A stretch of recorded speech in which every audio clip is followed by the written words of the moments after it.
There is a lot of negativity surrounding carbohydrates these days, and that includes grains.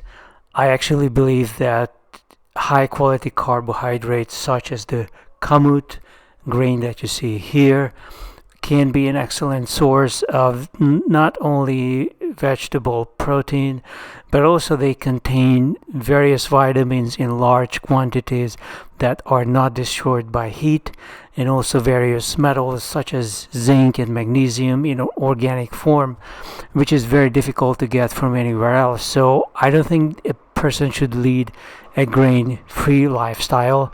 Instead, you should do what I'm showing you here.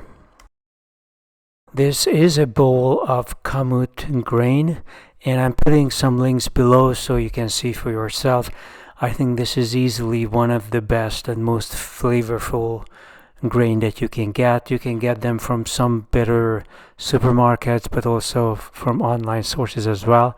So the problem with the grain is it's full of carbohydrates, and we are eating too many of those.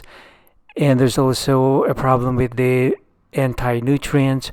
What the plant is trying to do is to put these anti-nutrients into seeds and grains so that at least some of them might go through the digestive tracts of animals. The animal eats the seed or the grain, and then he walks away, and then the grain comes out on the other side. And with these anti-nutrients, the seeds and the grains and legumes and even nuts can prevent a lot of the nutrients from being absorbed by the animal. Once the grain comes out on the other side, it falls onto the ground, and with some moisture and darkness, it begins to develop roots. And the moment it sprouts with those roots, that's when all the anti-nutrients are gone. So what you want to do is, first of all, what you see here, which is to soak it overnight. The kamut is a very hard grain, so it has to be soaked overnight. And this is not for sprouting, this is just for absorption of moisture from the water. The second step is to remove excess water, so you're not soaking the grains anymore. You are just making sure that they are barely moist, and you cover them so that there is darkness. And that's the second night.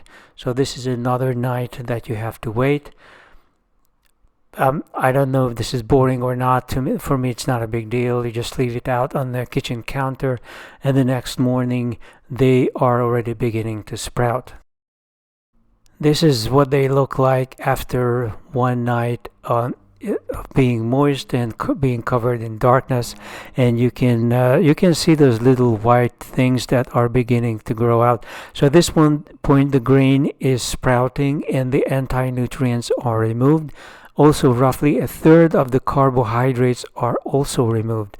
In fact, you could crush these into a flour, and you would get a much healthier and far more nutritious flour than what you can get at the grocery store.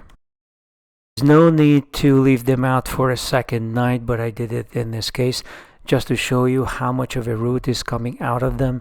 This is after the second night of sprouting, and you can see that there are some real roots being formed here. Obviously, I had to add some water, and I had to mix the whole thing. The water is not covering the grains, but the grains are moist, and this is definitely ready for consumption right there. These kinds of sprouted grains, which you can make out of anything, you can make them out of any kind of high quality rice, brown rice, red rice, wild rice, various seeds, legumes, all beans, of course, can be sprouted. And this is really the best way to eat them. I don't think you need to eat too much of it, but if you eat 2 or 3 cups per week, I think that's very beneficial, because the nutrient content is so much better and it is so much more accessible than if you just buy something in a can, especially in a can where it's been rotting in some liquid for the last 18 months, and you buy that from the supermarket. I mean, obviously that kind of a carbohydrate is not very beneficial, and not to mention buying muffins and Wonder Bread and crap like that. So if you do eat starchy carbohydrates, I think this is a good way to go.